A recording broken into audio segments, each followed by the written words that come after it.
Et oui, peuple congolais, le DV Loterie est de retour. Avec son expertise, l'agence Titi World vous offre une chance unique de gagner et rejoindre le pays de l'oncle Sam. Venez tenter votre chance en participant au DV Loterie chez Titi World du 4 octobre au 7 novembre 2023. Retrouvez l'agence Titi World à Kinshasa dans la commune de Bandalungwa sur l'avenue Kimbondo au numéro 468, référence l'église Mon âme loue l'Éternel en diagonale de la boîte de nuit Tour Eiffel. Vous pouvez également nous retrouver à Kissantou sur le boulevard Kassavubu au numéro 66, référence parking Kissantou. À Mbanzangungu, nous sommes sur l'avenue Mobutu, entrée route Zonankulu, près de la station essence Engine. À Kimpese, sur la route nationale, avenue Kadiaïzila, au numéro 38, référence Doing. Contactez-nous au plus 243 97 253 20 43, plus 243 81 01 88 203. Nos équipes dévouées sont prêtes à vous accompagner tout au long du processus de participation au DV Loterie. Tobengi bino nyonso ba diaspora oyo bazali banda ya mboka. Ozala mukanda te mais olukaka ozala quand même na vie stable partout ozali. Amérique, Océanie, Europe, Asie. Botinda la biso ba photo na WhatsApp na ba numéro oyo. Botinda ba identité bokobete la bino DV Loterie en ligne. Il faut ozala na $5 sur oza yomoko célibataire, $10 sur oza couple, $20 sur ozali en famille, papa, maman, 2 enfants ou 3. Ne laissez pas passer cette chance unique de changer votre vie. Yo betana, meka chance. Biso, Titi World Agency, votre passerelle vers l'Amérique.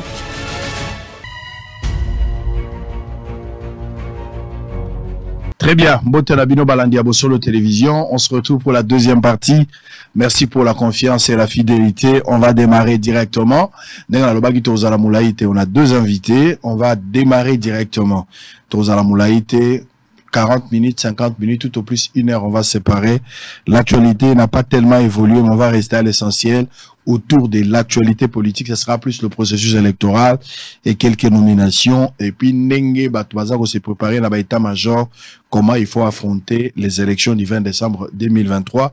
Certaines langues, bazo continuent qu'on croit qu'il n'y aura pas élection parce que selon Bango, tous les ingrédients allaient réunis pour avoir des élections crédibles, fiables et transparentes. Mais pour certaines personnes, il faudra y aller avec, mettre des observateurs, témoins, pour essayer de barrer la route de la tricherie. Quelle est la voie à suivre? On va en parler tout à l'heure avec Fumoto Tobasanga et Maître Mouza. Nous sommes en direct, messieurs et dames. Bonjour encore une fois et bienvenue. Maître Mouza, Mbotenayo. Tokutani Soulelo, Mikolo Belé. Esengo mingi, Webi Mikolongo, comme par hasard, est tombé pe dans un de Kolanga Fumutoto. Ouais, ouais. Parce que dans le baki que ceux qui va réussir ko bengana batu nanzela. Ouais, ouais. Er papa yaki ngana roleka wali sosute. Ouais, ouais. Nazaro zelayo, au constater. Si, si. Ceux qui n'ont na raison, ceux qui n'ont na tort. Tout est revenu à la normale. Bon, yango moni na ça, je dois te dire que tout est revenu à la normale. Yango moni na na mission. Comme par hasard. Na yo kutana edonga na za nzambe. Ouais, ouais. Voilà. Merci vraiment Nandengo invité à son Merci beaucoup, Maître Mouza. J'espère que tu as de temps à temps. Ceux qui nous ont ceux qui ont dispo, on est toujours là. Allez, de l'autre côté, Fumuto Tobasanga, bonjour et bienvenue. Merci Tsango, merci Nabalandi, merci Penande Konangaï. Mouza. Mouza qui s'est fait prophète inutilement à la place, alors que tout à l'heure, n'a même point de vue que politique ou pour un événement, peut qu'on après et aller malamte. Mais ce que lui n'a pas dit, c'est que le gouverneur de la ville de Kinshasa et Jekoko ont continué à chambarder sur les rues de Kinshasa longtemps après le départ du pape. Parce que Baboukaki na Bandal, Baboukaki na Lemba, et c'est na avant l'arrivée du pape. Tout le bandé qui bandage qui souka mais koloba ke Baboukaka pour na pape payer les plus papa qui n'a pas ça sauter ça le kuta. En plus de ça, Wenze il y a Kingasani. Est-ce qu'il y a Balongola qui battu vers entrer à ce folko? Il y a Hindou, merci beaucoup. bato bazongi te yo peut-être vendre sous kuna te nga vana comment na uti wapi. Donc on ne peut pas diaboliser des actions positives. Mais ba marché pirate nous sur les lois à boulevard ezongi. Mais si ko yé lo on a contredire ezongi na moni belé. Mais là on a contredit que il fallait en dire que non politique on est continué qui longtemps après le départ du pape. C'est seulement place où on est en contredire. Vous êtes d'accord, Fumutoto? Tu es d'accord, parce que tu veux radio. Allez-y. Et ça qui a un abosolo. J'ai pris un serment que ceux qui basali en bongo et qui va réussir en ngana rotika politique. Vous vous rappelez? Si, si. C'était ici. Mais la monique et salami bongote. Au bengi une invitation na ye. Si quoi yoza arbitre. Yom to koloba na sali bosolo o eza bosolo na politique. Eza kwa ngana politique na likaya bouté. Eza bosolo na politique. Je sais que mémoire na yoza toujours malamu. O mona o ba politicien msusu na ba monate. Très bien. O ngana lobaki, je suis un homme de parole. Na monique était ngana za na raison. Mais yoza arbitre. So monique ngana kosa ki pe population nyonso balandaka yo na Kisasa Mobimba to na mikili msusu bayaka pe na Congo ba moni kenga na kosi je vais me retirer. Non, le constat ça ngala okena 4 langues te lelo na boulevard to lo ba place nyonso ba jekoko ba bukaka ba bengana ka bato ba place o batongi c'est-à-dire ba buki batongi batongo ba zonga isusu ezate lokola awa na Gombe na tere ya wenge ba bukaki bato bachaki ba biloko na balingaki batonga bandako ba bongisi ndenge batia wana moye wenze zonga sur place to bato ya kotonga ezate mais na Kingasani le lo ya boulevard. Je pense que c'était le point précis sur Kingasani le boulevard Lumumba. Je suis en train de faire une mise au point de toute l'opération.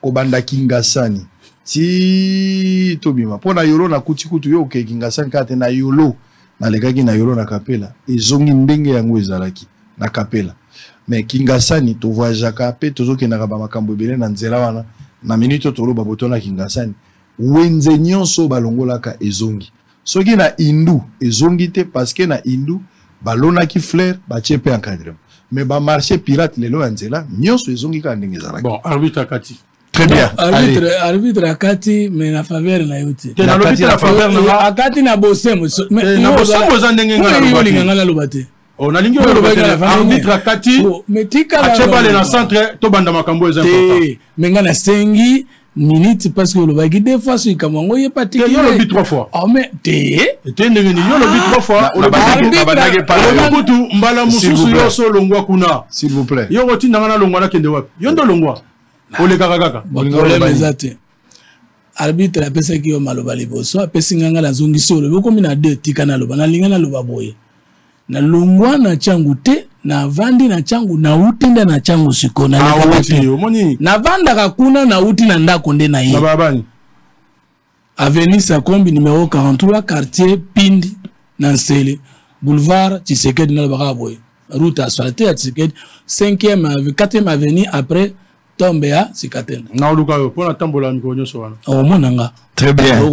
Alors maman c'est pas que bino bo vanda kuna tenga na kenda kuvanda kuna nous a pas za la chango na yebi chango sika vanda ego banda ndenge ni na yebi chango sika vanda ngana za kine na masina ngana tika biso na chango biso na chango na ezo zindande su koleka na chango ozindi desali kozinda sali na olongo su na chango profond yo moko bo apprécier soko ko poussa na to ko poussa na te po chango za chango mais yo do tika na monga to ko vanda te ndenge zo bo poussa na soko ke na monga ta moyen vendre za te wana nini batu bakima de kambo te wana za débat musu alors na lingine ko loba boy ya kosi ya loba ke babuka ki kaka pona ko ya pape ngana contredire yo que même na sima pape la politique avait continué et ko s'arrêter et ça na ba place musu depuis babuka ezonga te na ba place musu bazonga l'arbitre a été derrière la vérité et non derrière vous.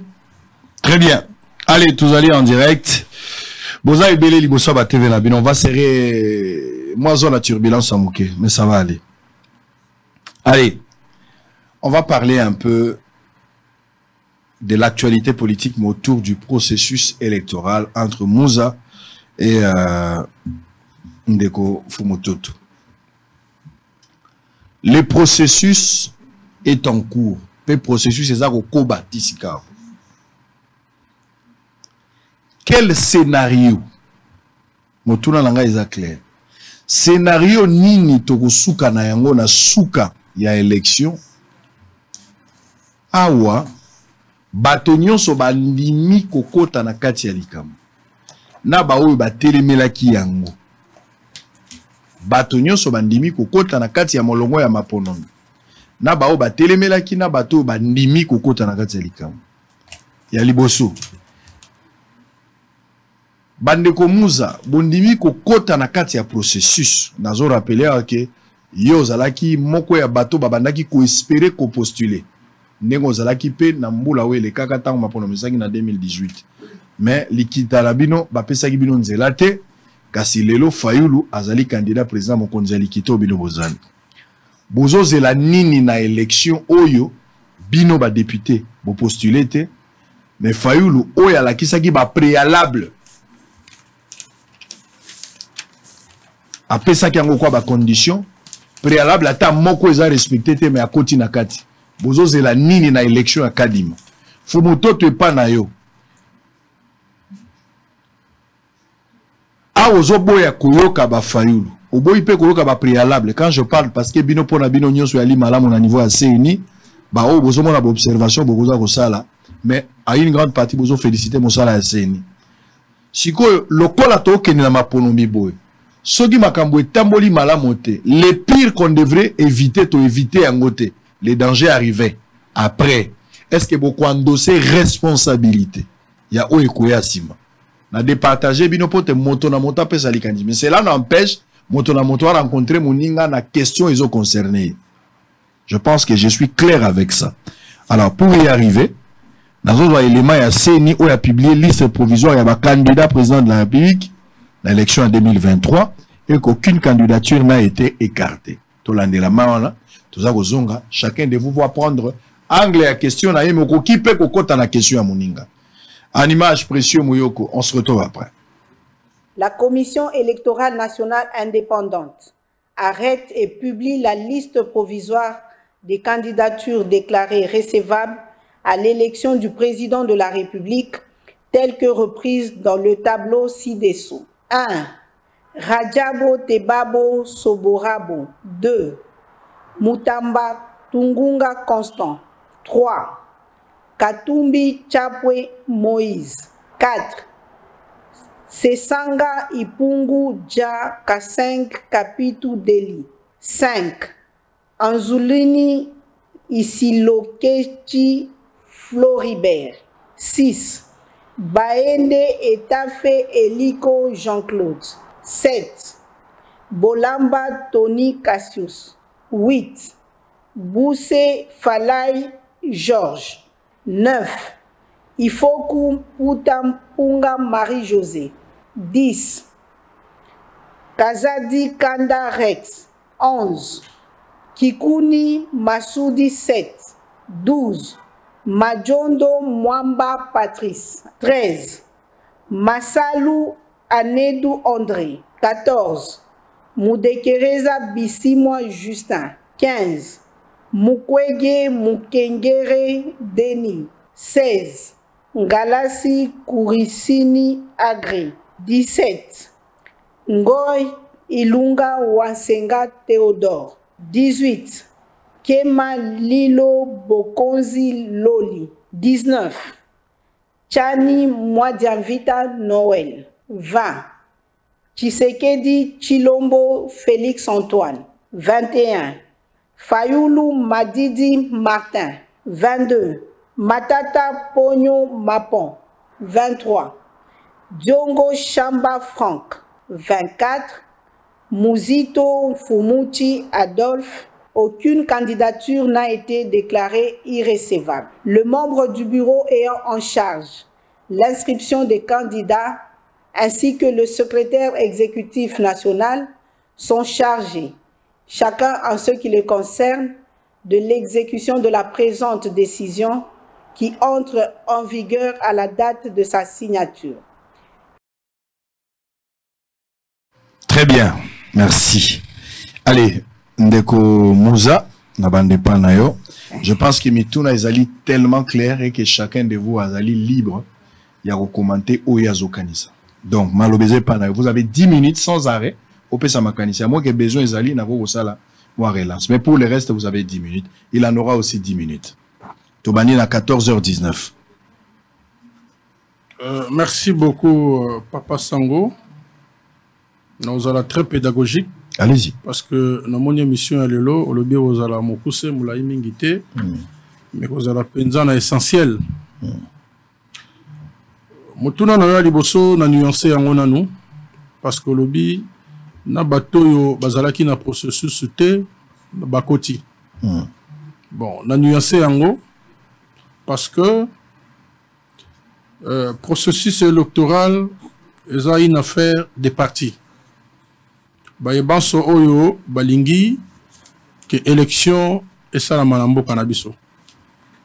Mais malheureusement processus yango et mon ami qui zana moi bakoko so belé oyo ezo sala na lolenge que élection ezala ya soloté et que moi moyibi ekota na kati, c'est-à-dire que ba favoriser bande ko mususu yango e bandi uta basali cour concessionnel basali loi électorale basali composition ya CNI.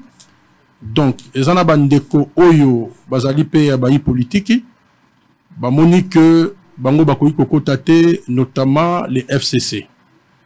Bango bakota na processus te, mais balingi processus électoral.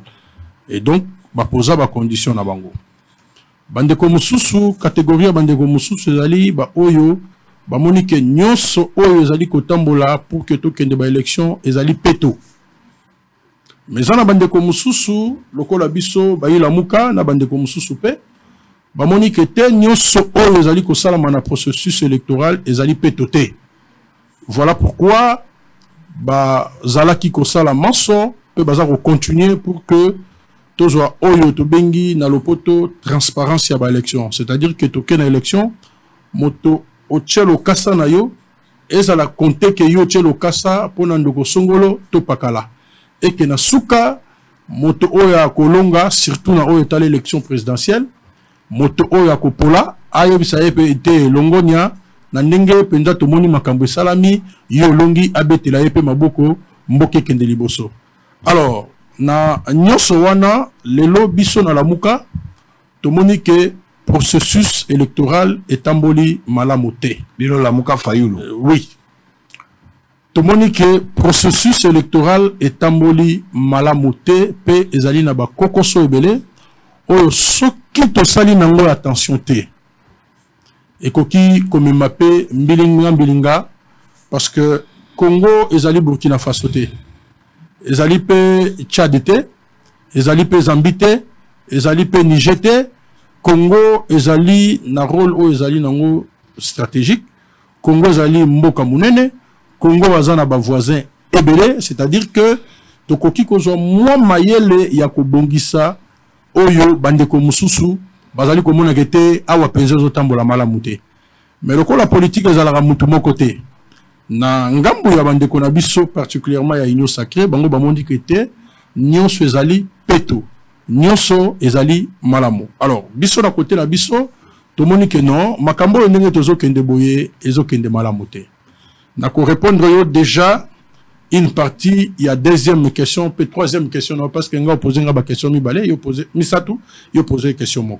Alors, dans le cadre de la réflexion, le problème est athée. Et ça, convergence morale parallèle, donc chacun peut intervenir côté Moussoussou, avant tout, il y a le banan Oyaï. Alors, nous avons examiné le processus Bandato Bandaki. Tout le monde qui n'a le langue de Zali Kokende. En tout cas, nous avons akopé ça va Congolais, élection ya malamouté. Na koyi kopé ça moi exemple lelo TV pesa radio te na yebi ke bosolo asala ramsale belé exactement parce que ngana sengi mais comme mon copain les kaka je pense que je peux contribuer aussi que Papa Sango asala enquête peut-être pour ce sala yango déjà lelo na ba carte d'électeur au karatoza nango ce que zalaki na bambo comme sumba msusu bande konopse Équateur banga bazwa primo ya numérique dans le sens que va faire découvrir nos Congolais que Korocha carte na yo bimi na moto ba écrit no se bunga mais otie boye bimi moi longino pe bimi ga attendre que mais longue bimi. Donc tous on a difficulté d'abord avec les cartes d'électeurs au tozo biso to meki ko sala moi disons étude notamment na oyo seni alobaki bandeko ba kende kozwa ba duplicata Pe alobi a opesa bato avant le 20 décembre. Ceux qui bato ba bungisa ba carte magi malamu te ba opesa ba carte. Aucun problème. Mais on respecter 10 minutes dans la alors, totali to moni que na bato zomi. Ceux qui ba kei po bazo duplicata 6 bazo retrouver ba kombo na bango te. Mais 4 bazo retrouver ba kombo na bango. C'est déjà un problème. Mais au total que Tokoki ko s'est trompé un peu, mais entre 70 et 75% de la population a la carte soit elongezate, soit makomiezate. Et je posé problème. Bako voter l'olenge nini. Parce que quand vous posez déjà la question aux Congolais, il y a une institution sérieuse. Par exemple, il y a batindele ata moi 100 francs na yuti Angola ou bien yuti bipai na bipai. En tout cas, si on a un passeport, c'est un problème pour azwa moi 100 francs na ye. Ba carte eza ya malongate, ça pose un problème sérieux pour que batuba kende élection. Alors, na lolenge wana nyoso, nous avons posé le problème, il y a fichier électoral. Tolobi ke seni eza na fichier ya malongate. Ba chiffre nyoso oyo kadima pesi eza ba chiffre oyo ezali fabriqué. Pe to sala rapport na nzela ya Kowel oyo ezali institution ya lamuka oyo asala ka critique ya makambo nyonso oyo ezali ke na processus électoral les otambola malamu te asala ka critique nango pas sala ba proposition. Alors na ba analyse oyo to sali to moni ke fichier ya malonga ezate fichier o kadima zanango ezali ya moyibi. Voilà pourquoi to sengaki audit. To lobi kete tozwa bato oyo ya malonga bayebi musala wana basala yango kadima boyi. Alors bande comme ça pe la société civile balobi te bon ya boyi audit wana bon biso to sala audit citoyen kadima aboyi notamment avec l'église catholique na ba pasteur na église na biso ya SCC aboyi. Mais nous avons na exercice au biso to sali to moni que audit citoyen salami yango moko. Parce que to tche bateau, kende go zoboy, to interroger bateau. To moni que 60% ya bateau bazana liste électorale te. Alors, ndeko kadima alinga sali sabiso. Alors bikena ko publier liste électorale. Je pense que zali obligation légale dans cadre de l'article 8 du bosso à chaque bureau. Oui. Mais aya pesi biso raison que non moni bambule ko beta banine ko sala bon. Au moni loko est obligatoire par la loi, est obligatoire. Et nous avons confirmé que ce monsieur Azana Yangote. Parce que loi et lobby te ke yakacha mutumoko wana abanda ko vérifier te. Loi et lobby ozana obligation. Otindani. Ce qui a linga sala logo mususu akosala yango ba modifier loi. Mais aboyi yango. Donc et tali se pour le que et cause la problème. Pe mukolo oyo batu ko ne voter ba risque za ebele. Non seulement il y a élément oyo faux annonce c'est-à-dire la carte.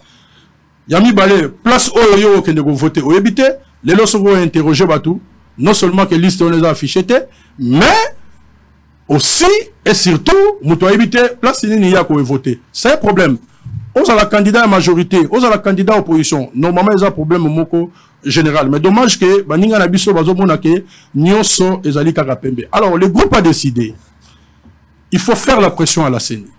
J'ai dit et j'insiste le groupe a décidé.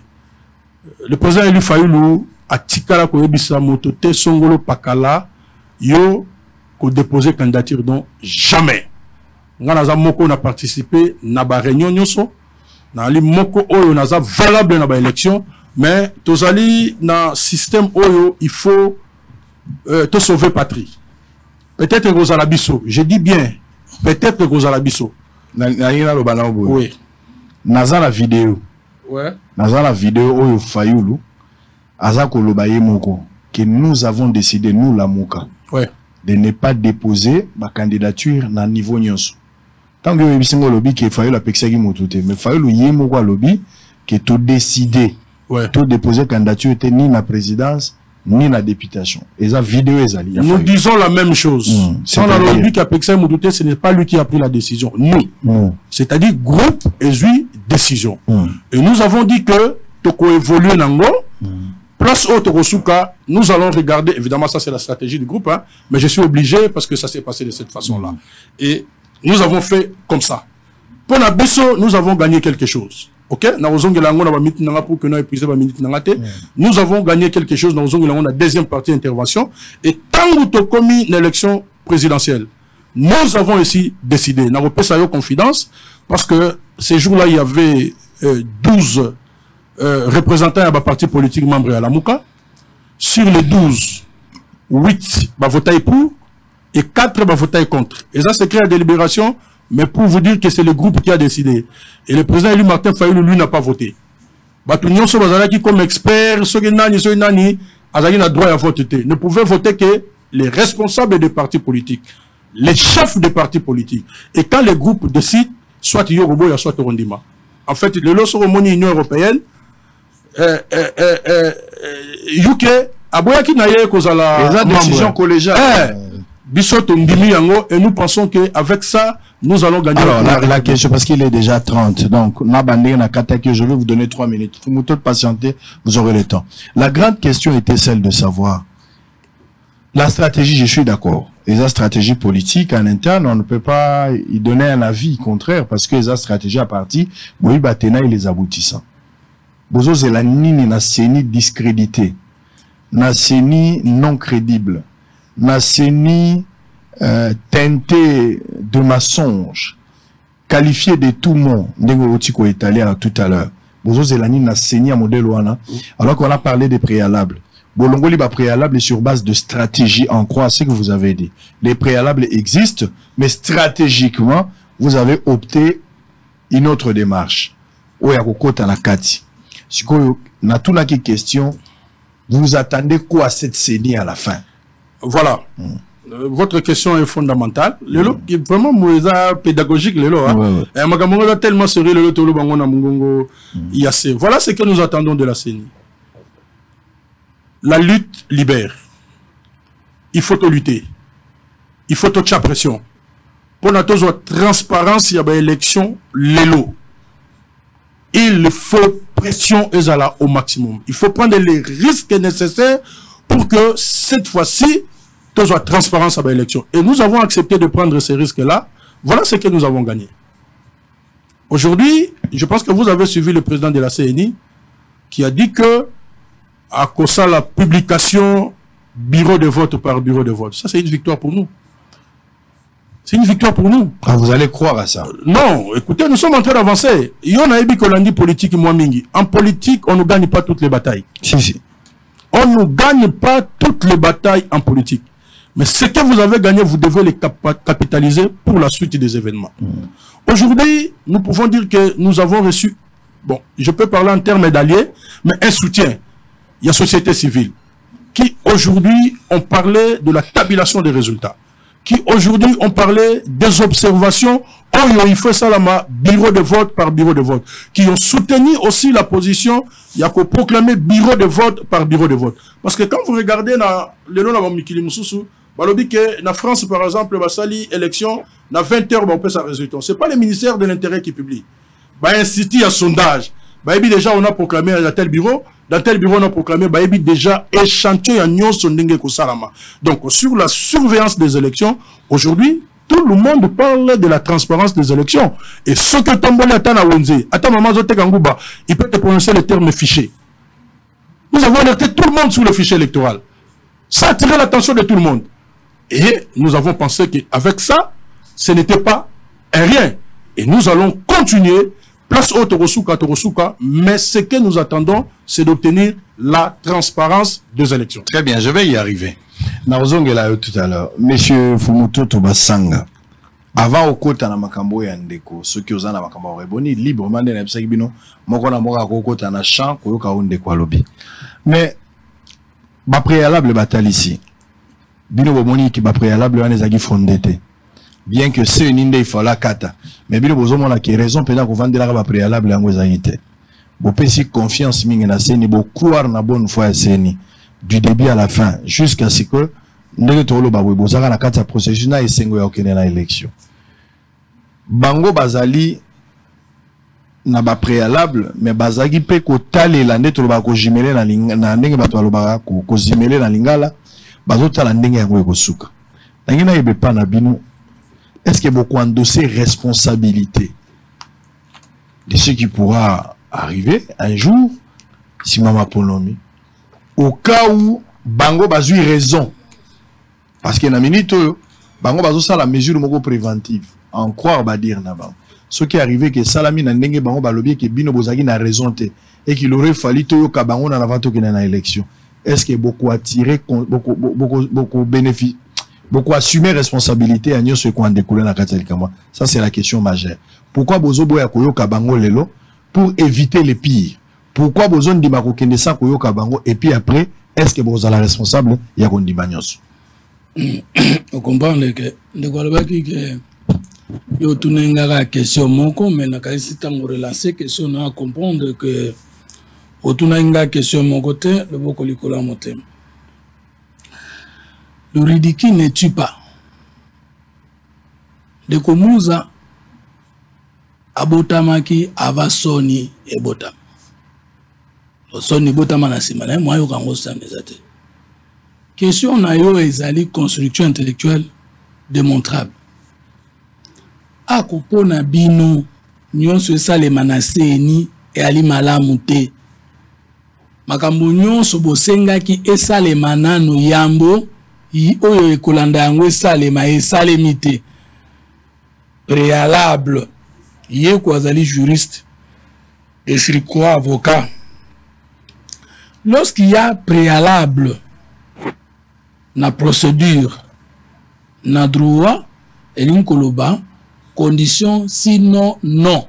C'est-à-dire ce qui yango na neza vide te to ko entamé ami balé te to elandi yango te. Mais naza ko kamwa mutu lokola juriste batuniye na nyonso bosengaki emonana po yebana ke mapona mo ezali kokende malamu ekozala na loyenge te ondimi lisusu nano bapesa bino ata moko te bokende bongo tuni biso keso mzu yayo kitaka so tuni keso motuni scénario nini ekokoma na suka. C'était une question collective.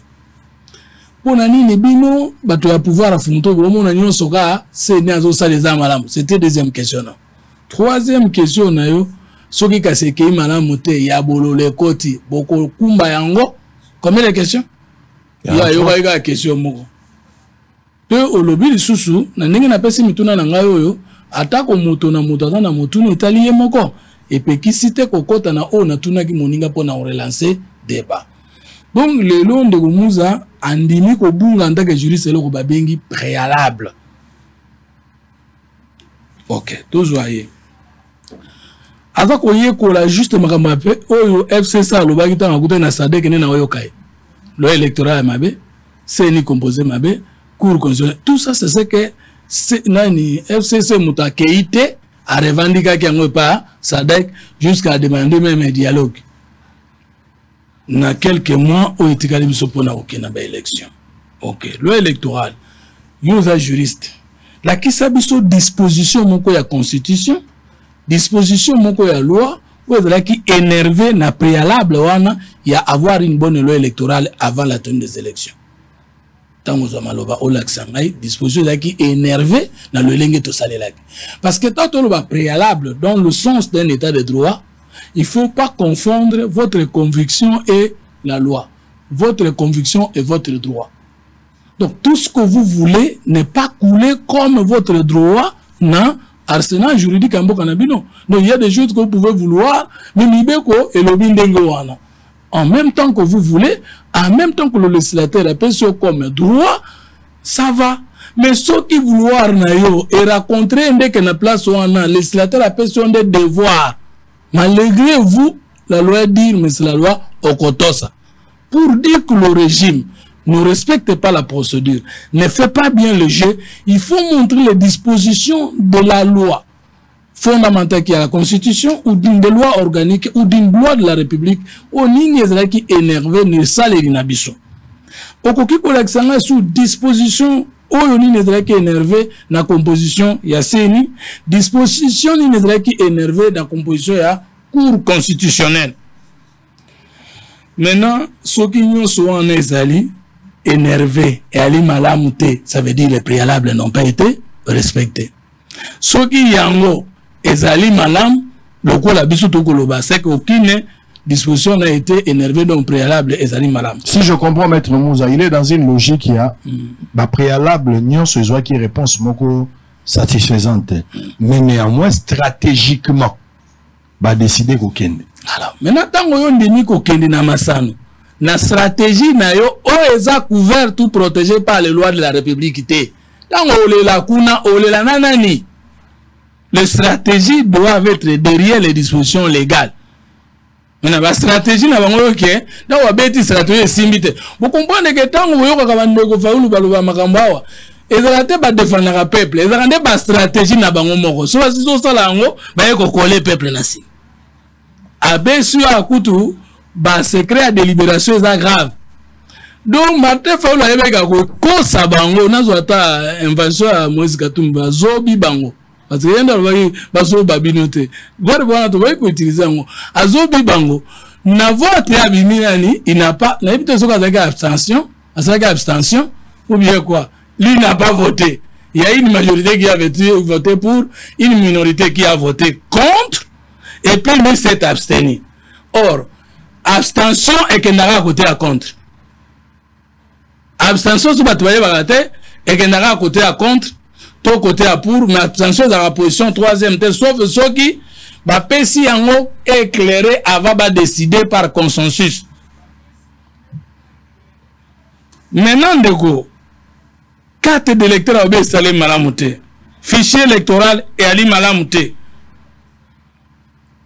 Et puis, audit citoyen, après sa disposition à loi, il y a constitution, il y a loi portant statut et fonctionnement à CNU et la Kisike pendant son golo pakala et sengeli senko a sengato organisme social moko a sengi CNU a tenu a pesa yango so ka pesa yango te a boki mobeko et pesa mi wapi la CNU n'est pas obligée parce que constitution le biboye la commission électorale nationale indépendante est l'organe chargé de l'organisation et du suivi de la régularité du processus électoral. Alors, tout ce que vous voulez faire à la CNI, mais qui n'est pas demandé selon la loi, la CNI est libre surtout de le refuser. Et c'est ce que la CNI a fait. Quelle est la disposition qui a été énervée et dans la montée? 5 ans, FCC n'exervé, basalaka scénario ya Sony na composition des animateurs jusqu'à ce que Monseigneur Chola sengaka peuple congolais pardon na ndenge nini yepe azalaki kolakisa makambo ndenge sengelité. Maintenant, je peux répondre à la question non que ndeko Fayulu atindaki mutute a postulé te. L'amour quand des oaki décision. So, est-ce que l'amour quand des oaki décision au tinda que nous postulé yemo na sima ko désaligner ba parti. Mais l'amour quand on fait ou les ala mutu moko parce que l'amour quand on tikala yemo ko eza elili na yemo ko. Nazo kamo ko yoka un juriste mon Dieu qui appelle quelqu'un président élu. Est-ce que tant on tokenda ka tozana 24 candidats à l'élection présidentielle. Ils sont candidats présidents de la République. Est-ce qu'ils sont des présidents élus et non élus? Après les élections, il n'y a pas de candidats élus ou non élus. Pardon, il y a des présidents élus ou non élus. Non, il y a candidat à l'élection présidentielle. Le candidat qui gagne la majorité du suffrage universel du peuple direct dans le cas d'espèce, c'est lui qui devient le candidat élu qui prend serment, qui devient le président de la République et chef de l'État. Tout ça, bah, juriste, tout ça, bah, politologue. Moi, on a un candidat président élu, donc, c'est-à-dire une élection, il y a d'autres présidents qui n'étaient pas élus. Et le président non élu, c'est qui? Le président ne peut pas être élu, c'est le candidat qui doit être élu. Et c'est ce candidat-là qui devient chef de l'État. Mais, Bakanga, Bangouma, Yele, ce qu'on prononce au Béni Kafaou, le président élu, c'est problème. Mais le mandat est terminé. Azaka président élu. Il a été élu pour 5 ans. Et le mandat est terminé. Il est toujours président élu. Maintenant, question non, Bisso n'a pas répondre à ce que. Bisso, pays de Nine Kokoma. Le président. Non, c'est préalable, bango bazolo balelo. Ce qui est pour sa transparence, la crédibilité. Ce qui est tamboli malamouté. Il n'y a aucune disposition. On avertit en vaut deux. Na compte ce qu'on a réponse. Il n'y a aucune disposition de la loi fondamentale qui est la Constitution ou une autre loi où étendait Moutoumoko à se faire opposant Yasseni. L'article 2 et 3 de la loi portant statut de l'opposition dispose. Et de l'opposition, les partis ou le regroupement qui ne soutient pas le programme du gouvernement. Il ne revient pas au pouvoir d'être opposant d'une institution d'appel à la démocratie. J'ai cité la CNI. Ce n'est pas notre mission.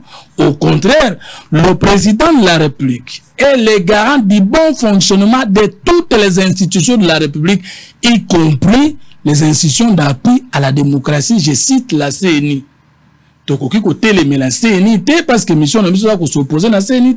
Au contraire, nous avons des devoirs vis-à-vis de la CNI, notamment le financement et la sécurisation du processus électoral. Ce que pire ni neko mabiso. Pire kozalate, ce que toke na ba élection, ma pona mi ekole kamalam, Félix Tshisekedi Antoine Tshilombo alekite, mais nous allons assumer. Ah ok, c'est ce que je voulais entendre. Ah, mon yonde musana question onde de la rara, mozindo. Alors yemo ko bombagi yango alinga kitoloba. S'il perdait les élections, nous allons assumer et nous n'allons pas incendier la case. Maintenant, yo question neza malamu pas na bango. Ndenge za boye balobi va obtenir pression. Est-ce que là où il n'y a pas la transparence, parce que Fayoul Alobagi Boy, tout zongi na processus pour tout que nous la surveillance électorale et couper sa biso capacité et transparence. Mais si les G est fauché au niveau de loi, est-ce qu'il y a tant de surveillance et que les pays dans la Mibeko auront transparence? Moi, je vais vous dire que on a menacé ni nanko. Mais on est tourné. Ce qui a fallu gagner l'élection, on a beaucoup fait sous CNI. Je voulais arriver à quelque chose. Ah, merci. Je voulais arriver. Donc, si vous gagnez les élections, vous allez regretter la carte de l'électeur, vous allez regretter le fichier électoral, vous allez regretter la loi électorale, allez-vous regretter la composition de la CNI et la Cour constitutionnelle? Je ne pense pas. Congolais, ceux qui vont gagner l'élection, bon, tout ne sera pas vendu. L'élection qui m'a fait. Moukolo IDPS a gagné l'élection au Tozana Yango. Bon, IDPS qui a attaqué sous CNI. Tout CNI n'a pour condition moko eza anormal. Ceux qui ont gagné CNI à Salak Moussa Malam. Ceux qui ont perdu CNI Nendok. C'est la grande question que je voulais vous relancer. S'il vous plaît. Question à la tour, maître Moussa et Frontout. Quand est-ce que le crédit a CNI à la crédible, d'une manière générale? Tant qu'on va répondre valablement à la critère, lorsqu'il y a consensus ou bien lorsqu'on gagne les élections. Quand est-ce que CNI a la crédible, a la valeur, a la considération? Seulement quand il y a consensus ou lorsqu'il y a répondant, il y a préalable d'une manière favorable pour le camp qui le réclame, ou bien lorsqu'il y a les élections, le résultat est favorable d'un camp politique. Vous pouvez répondre pour 2 minutes, chacun? Je le passe la main parce que j'avais commencé. Oui. Oh. Mais terminé. Alors, dès dans le Binaïboye, et oui, vous relancez la question. Selon Bango, il y a pression, s'il gagne, c'est Nessali Moussala Malam, c'est notre pression qui a donné la transparence électorale. Oh, pression n'a bino, ceux qui sont dans la bonne volonté, et puis sa transparence, parce que pression n'a bino, et quoi, ça bino, dans le secret de libération, ça c'est un mensonge d'État, ça. Pression, il y a un ça va délibérer, il y a une plénière à sénité. Si y a tricherie orchestrée, organisée d'avance, pression n'a pas de tricherie. Vous se retrouvez ridicule que vous diabolisez qui s'est inutilement, vous savez qui pression aucun dialogue. Moi, je suis ça comprenant parce qu'il y a une opposition, il y a une stratégie de opposition, à Kangeli Benolino, vous comprenez vos élites, vos week-ends de coste, vous voyez comme il boaka. Mais le coup là, vous s'organisez, parce que nous avons que les candidats du député, du mouton qui voté député, n'est pas forcément le candidat chef de l'État. Et ça arrive. Mais tu as bien dit, n'est pas forcément, ça veut dire d'autres leçons. Maintenant, comme Boye Bino Moronette Martin Faoul, il a déjà perdu, non? Bon, il y a un parti, un état-major politique. Alors que nous gagnons l'élection, bon, accepter au pire cas gagner l'élection. Mais à ça, un député moroté dans le Parlement. Pour y avoir un député, sauf erreur de ma part. Il va faire les alliances. Il va faire les alliances. Quelle est la vision qu'il va diriger? C'est un problème. Mais comme il va faire les élections, il va encore nous dire quoi? Vous avez crédibilisé le processus que vous avez hier diabolisé. Et donc, vous devez être conséquent de tout ce qui va arriver. Moi, je suis candidat député national à Lomela, dans Sankourou, je suis candidat député provincial en Sélé. Maintenant, dans une élection, d'abord, la culture échec, puis la culture à victoire à simplicité. Je peux gagner, ou je les perdrai, mais que les gens soient clairs, et j'assumerai. Mais ceux qui n'ont gagné, ceux qui n'ont gagné, élection, les gars qui m'aiment. Ceux qui n'ont gagné, élection de Kakimabe, bande kotolo na culture d'échec et culture de victoire de la simplicité. C'est ça qui va protéger la République. Allez, je demande seulement aux candidats d'être pragmatiques et rationnels. Ndeko, na tuna question moko, je sais peut-être vous rebondir, na la relancer binona et là par rapport à l'élection. Mais d'abord pour cette question, par rapport à ce qu'il a dit, s'il y a des choses de toilettage à faire, vous êtes libre. Bon, merci beaucoup, Papa Sango. Bon, par moment, sur une émission de Kofumutoto, on a du mal à reconnaître. C'est normal. C'est-à-dire que, au début, on vend na basa kusu, on vend na kikwit, on a deux cultures différentes. Au moins, on a un mbisi mingi, koto baliara sarasara mingi. Donc, yé aza dans la troisième voie, aza Moboutiste et Mogo patenté. Il a été avec Kabila au fond. Il y a Kabila. Bon, à mon niveau, Moussoussoye, hein, il est pas à côté. À moi, l'issue. À moi, l'issue, il y a Makambo Belé, à Sangisaka. Donc, au moins, on est moi bitoto. Au Kansa Balia raté, mais Balia Kango. Maintenant, on répondrait quand même. Parce que par moment, on a la difficulté à comprendre la culture belé na mutu. Il y a politique. Je note que, aux gens a confiance totale, il y a CNI. C'est-à-dire que tout ce que la CNI fait, ils a bien. Ils ont droit na yo, mais quand on peut bisoter droit ya koloba oyo, ils y a solo. Est-ce que population oyo biso à travers le monde, awa na Congo, na Buende, partout na Congo, est-ce que tant qu'on a lobby likambo ya carte d'électeur, na lobby bo solo te, akoki ko répondre à biso nanzela ya singa. Est-ce que tant on a lobby makambo ya ba duplicata, on en parlait à Kinshasa, mais Kinshasa ce n'est pas le Congo. Lubumbashi ce n'est pas le Congo. Kisangani c'est pas le Congo. Ils ont ba quoi ya mboka o lelo ba ebite kombo ya duplicata c'est quoi? Na witi ko sala mo voyage moka muke na président élu, yo linga président élu te, et ça c'est la na ebe sala rayo machacha. Au condimate que batu bazali ba majeur, mais ba ebi kombo ya premier ministre te. Ça va vous étonner. Ba ebi kombo ya premier ministre ya mboka te. Ça va vous étonner aussi que otuni bana ba ebi te nanyaza président de la République ba ebi pe kombo te. Ça peut vous étonner aussi. Donc, c'est-à-dire que si nous sommes dans une matière technique, toti kana nous moi flatterie au bino bozaranango vis-à-vis Yandeko Tshisekedi. Botika yango nanu. Tolo ba pe makambo ya solo parce que tant on tokendera na élection, ezali kaka po yo longate. Ezali kaka po songolo pakala longate. Eza pour que tozo ba institution ya makasi mboka o pe kende liboso mon cher ami. Tolo kaka pe pasi ya mboka oyo. Tango zo tanga lomela, mutazo ka lomela yoka ngo mingi. Mais solo lo mutake na lomela lobi oyo mboko ya fumuntoto akoka mwake yo la cravate le na TV. Ce sont des choses très importantes. Donc tocha maseki na yango te, peuple azolanda biso, la population n'a pas de carte d'électeur de qualité. C'est un problème. Comment vous avez un problème te, mutako ko voter na passeport te?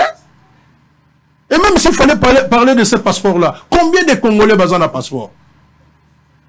Donc, c'est un problème sérieux. Et que le dit citoyen, Oyo Biso Tomonie Salami, c'est sur deux personnes, comme on a bango exaté. Et c'est un moko. Et ce salama que, aucun a 15 000 francs. Je peux te donner des chiffres parce que moi je suis l'homme du terrain. Aucun a 15 000 francs. Bapesio carte mususu. Donc numéro oyo zaki na carte na yo bungaki orozo yangote barole yo. Bapesio carte mususu na numéro mususu. Allez vérifier. La chance que nous avons toute une commission qui gère ça. On a besoin à Coco Saté et nous avons dit ça Kadima. Kadima a accepté et il a dit qu'il va donner des remèdes. Il est là à Saté. Mais dans ce cas, moi, il y a un candidat aux Oboya Makamboana. Bon, poser des questions, une question, je pense que Fungola pe moi matoi, oyeba l'essentiel, to kende na babilo ko ezali accessoire quand tu dis que le ridicule ne tue pas. Ici, nous sommes en face d'une question nationale, l'intérêt national. Je sais qu'aux assure que Seni Azan a défauté. Mais je t'ai dit sur ce plateau, Bino Bataïno sacré, Bogondima, organisation de l'élection seulement si vous êtes capable de tricher. Je répète, vous n'allez organiser des élections à cette date-là si et seulement si vous êtes capable de tricher. Je vous le dis. Pourquoi? Parce que Bino Boni Koyo Kabisote. Mais à une simple question qu'on te pose sur la responsabilité, votre responsabilité, nakozanga koyoka oyo biso tolobi, soki et salami, c'est au conditionnel. Vous avez vu comment vous avez répondu avec beaucoup de légèreté. Tokondima. Vous avez répondu avec beaucoup de légèreté. Mon cher ami, nous faisons la politique. Et vous ne savez pas quand est-ce que moi je vous suivais. Ou quand est-ce que j'ai commencé à vous suivre. Vous étiez un monsieur qui réfléchissait sur le plan politique. Mais là, à cause de la flatterie, au bongi totalement. Maintenant, vous avez quelqu'un en amont, réflexion à Yokoi, au commentaire à Nengeni no Korozo Poste. C'est très dangereux. Je vous dis que émission autant au Salaraboye, le peuple nous écoute. Peuple Azo Zelabiso, Azo Kamwa Biso Koutou. Maintenant là que nous parlons des élections, il y a déjà au Bazana Banda Kouté à l'est du pays. Il y a déjà au Bazana moment au Bazo Kima Bitumba. Ici, nous discutons élection. Il y a déjà mais écoutez, je ne vais pas aller jusqu'à ce niveau-là, mais que lorsque... Si, mais vous... Non, quand je termine. Hein? Comment on n'a pas cité? Quand vous dites que rien n'a été fait préalable, moi je suis un monsieur, je suis politique. Je pense que dans l'histoire politique, Ndenge Olandakanga, Ndenge Landakayo, depuis depuis 1992, on a s'engagé dans un parti politique tout en étant étudiant. Télélo, n'a se compromettant dans tout. Quand je dis non, c'est non. Quand je dis je vais aller, je vais aller. Je ne suis pas quelqu'un au Alongwaka Kebo à traverser. Je ne suis pas de cela. N'a rencontré Etienne Tshisekedi une fois seulement dans ma vie. Et je suis sorti de mon jeune gens, parce qu'on était encore jeune. Soyez découragés pour défendre la démocratie. Nazaranango toujours na muto le guate une fois seulement. Na yebi position nazalaki, na yebi couleur et lamba o alataki, na retana yango. Parce que quand nous disons ces choses, vous pensez que et kendaka. Non, on est à TV. Et ça na mutu mususu kotika la roba. Ah, mais papa olikambo alobaka. Est-ce que vraiment ça bongote? Bref, aujourd'hui, Seni ezali ya malamuté. Moussala ya Seni ezali malamuté. Mais pour répondre à quel moment Seni est comme un crédible? Seni o eza crédible au propre et au figuré. Regardez M. Kadima na TV5. Vous avez vu ce monsieur comment il était en train de trembler. Vous avez vu comment ce monsieur était en train de naviguer à vue. Je ne pense pas que le lot soki batuni papa sango azana ba stagiaire combien oye baté. C'est très grave. Soki batuni après ça combien il dépense par jour pour na eloko ezalaboy. Vous pensez que Yendenga Zawana comme journaliste, il n'est pas critiqué? Batouba Sekaraete, il répond. Mais attends, est-ce que l'Ikamba Moutalobe est solo to ya lukuta? Mais comme Bino Bomona Ragno Seza blanc, ce n'est pas un problème. Mais je vous dis, M. Kadima joue avec le feu. Le mot qui est dans nos têtes, autres prononcé, c'est la transparence des élections. Ça veut dire tout simplement. C'est-à-dire, même si vous perdez les élections, si nous perdons des élections, bon, on dit avec beaucoup de sportivité. C'est juste. Nous avons des élections aux Ali na poche ya monsieur Kadima. Est-ce qu'il faut toujours aller aux élections? S'il faut toujours aller aux élections, voilà, nous sommes républicains, entre guillemets. C'est-à-dire que nous sommes respectueux, il y a des constitutions. Quand la constitution dit il faut bosser la yango boye, vous devez le faire. Si vous ne le faites pas, vous êtes politique, qu'est-ce que vous faites? Vous trouvez la solution. Parce que la loi qui la fois passée, la loi électorale, réviser la loi. Si aujourd'hui nous trouvons que nous ne pouvons pas faire ça comme ça, qu'est-ce qu'on fait en homme politique? On s'assume et on prend des décisions politiques pour organiser l'élection. C'est-à-dire, vous êtes prêts s'il faut revoir pour créer des conditions nécessaires, adéquates, pour permettre l'élection à la transparente. C'est-à-dire, on peut repousser les élections. Voilà, nous sommes sur une chaîne suivie. C'est-à-dire que je ne peux pas dire de bêtises. Nous sommes le seul parti politique décidé. La seule formation politique, l'AMOUKA. Le seul leader, Martin Fayulu, qui, depuis que M. Antoine Félix Tshisekedi a prêté serment, Tilelo, nous n'avons jamais manqué le mot élection dans le vocabulaire Nabiso. Nous avons lutté, nous avons réclamé et nous avons insisté sur des élections transparentes, crédibles, inclusives et apaisées. Donc, aujourd'hui, nous assumons, si les élections ne s'organisent pas, mais la Constitution donne des solutions. Ce n'est pas vous les individus, non, ce n'est pas nous. Attendez. La Constitution donne des solutions. Attends, maître, attends. Tout ça en direct. Ceux qui sont zongi, Sangwazali. Ceux qui peuvent balabazo sakana, écoutez. Donc, contextualiser l'analyse. Ouais. La Constitution a tout réglé. Au cas où il n'y a pas élection, bah, il suit à Robima Ezali. Voilà. Ça, c'est la Constitution. La loi fondamentale. Alors, on est d'accord, hein? Je suis d'accord. Merci.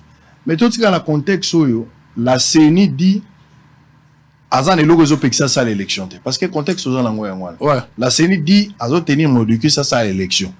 Azan trouver raison mon côté, ça, la qui alors que Bino Bozo mon que pour les ingrédients ou bien les éléments constitutifs, il y a crédibilité, il y a transparence, éviter le pire dans les jours à venir et Zalagnon son compte, il faut s'il faut encore étudier la possibilité aujourd'hui, même s'il faut modifier, il faut le faire. C'est ce que je dis. Nous n'allons pas modifier parce qu'il y a l'impossibilité et que les lois fondamentales réglaient déjà question sur base de cette impossibilité involontaire et assaini.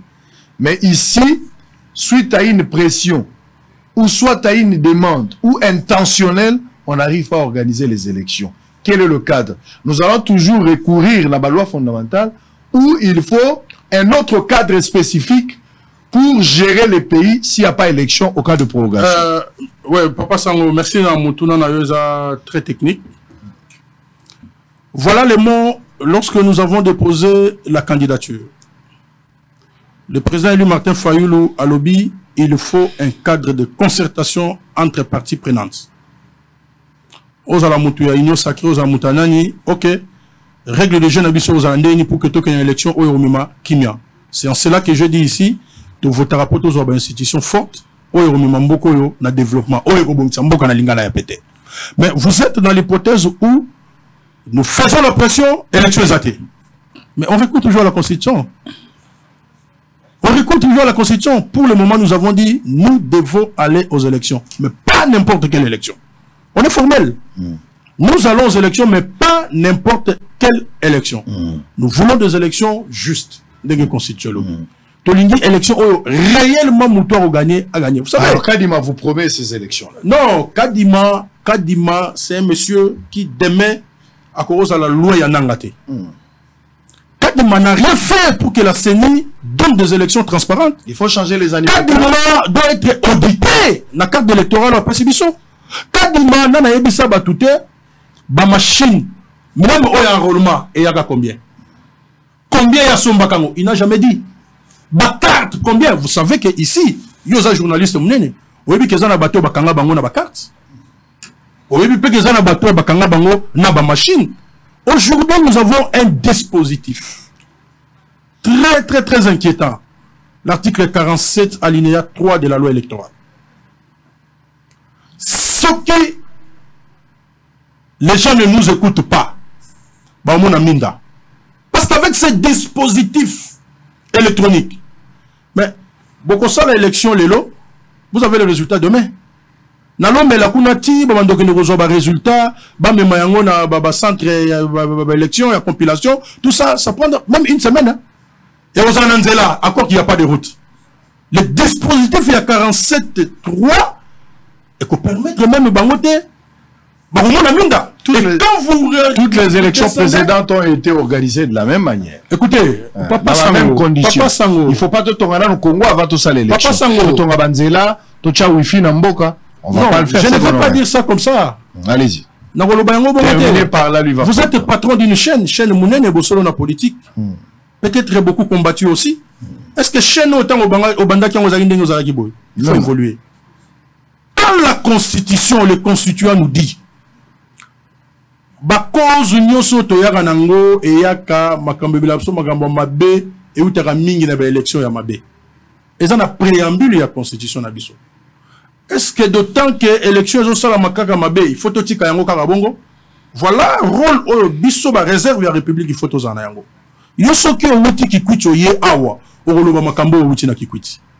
Potemo lo bakaka oya yoki pas moni et par moment nous pouvons être confondus biso na kikwiti. C'est ça la situation aux Anango. Donc, je comprends que Bango Baza Nyoso clean, mais je vous dis, à lire Oyoka Dimazo Mema, il ajoute un autre problème. Oyo Anango déjà Namboka lié aux élections. Il y a tricherie. Très bien. Allez, Fumutoto, vous avez aussi le temps. Peut-être sur aussi, si je poserai une question, on va terminer par là. Pour aujourd'hui, Nabaï dans un moulaïté. Mais vous avez aussi le temps, le processus électoral. J'avais posé la question, quand est-ce que l'élection est à la crédible? Quand est-ce que c'est ni comme à transparent, ils ont comme à crédit de confiance? De quoi répondre la R9. Mais en quoi ce que lui l'a dit? S'il faut tenir seulement compte de crédibilité, fiabilité, transparence, je sens qu'il faut reporter les élections. Il faut trouver notre cadre de concertation. Oh, Fayou a proposé qu'il n'a CENI. Ça n'a pas été accepté. Parce que faudra noter que Babylone, nous Fayou la CENI, la plupart, Azozo Angote, ba préalable, Azoguite, cadre de concertation, CENI, ba toi, pour la paix, ba PC Angote. Azo Senga Mabe, Azala raison, je ne sais pas. Alors, tout dans le contexte que, Bandeko Bazo mona que, Toko qui ko reporter l'élection. Les abamo batouali nga kolobate. Mais nga nazo définir et en croire les esprits. Nazo mona dende batouazolo. Donc, les gens veulent reporter les élections à une date ultérieure pour que ba préalable écoute en compte pour que ba conditions n'y en sont. Ou qu'on rendre le processus crédible et transparent et à la réunie. On peut parler d'un dialogue, on parle d'un cadre de concertation, mais un dialogue qui ne veut pas être défini ou bien prononcé clairement. Quelle est votre lecture? Est-ce que si c'était encore à refaire, il parle d'un cadre, il a fait par la loi fondamentale. J'ai parlé du dialogue, mais de la Constitution, à rappeler toujours la loi fondamentale. Quelle est votre lecture par rapport à cette manière de voir les choses? Qui analyse autour de cette question-là. En cela, je vais ajouter une question qui peut peut-être faire l'objet à Yann Borozongela. Si quoi liste provisoire, il y a des candidats, je pense que Cour constitutionnelle a le temps pour l'Olongola, ou bien pour confirmer cette liste-là. Les lois ont écarté certains candidats de la course à niveau de la Cour constitutionnelle. Et cause à la règlement de compte, et cause à une étude sérieuse, ou bien cause à la peur d'un candidat. Quelle est votre lecture par rapport à ça? Vous avez le temps. Merci. Vous avez le temps, il va... Ok. Ndeko, nous en avons tenu aux questions en tant que juriste au Kamusingaï. La Kisangaï, dans différentes étapes et à processus électoral, quelles sont les dispositions de la Constitution et des autres lois de la République qui ont été violées? Pour tout le baquet, du point de vue arsenal juridique, le processus n'est pas crédible. Nayo Kiyote, ceux qui battent les spectateurs n'a qu'aussi Hollanda. Nayo Kiyote, Nayoki yote. Nazongeli. Vous êtes né avant la honte. Ça veut dire que au sali digression. On comprend les tessiga digression. Digression inkoloba. Même ceux qui m'acambonent sur ali malam, mais oso répondre te na motuna batuneli yo. Question à sangwe ngo. Na lolenge tozo kende boye na processus oyo.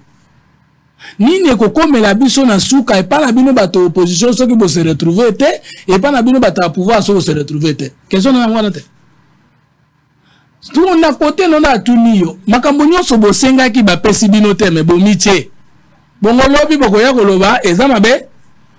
Na question na ngana tuningai. Na bino nyonso ezaka ka malamu. Bongo soki kuneke inde la bino. C'est ça question non. Bo kamata mokumba. Yo soki on répondre à la question OK dans tous les sens. Tant qu'on va ça la digression, ça veut pas dire que yo za mayele teringo ba on répondre à la question à tuneli yote. Ce côté la digression na yo. On confondre un parti politique et un courant de pensée. Troisième voie un courant de pensée. Ça c'est la droite, ça c'est la gauche. Nous sommes centristes. Mais les partis politiques centristes de la gauche, de la droite, peut par moment être au pouvoir et à l'opposition, ou à l'opposition, tout en restant idéologiquement aligné.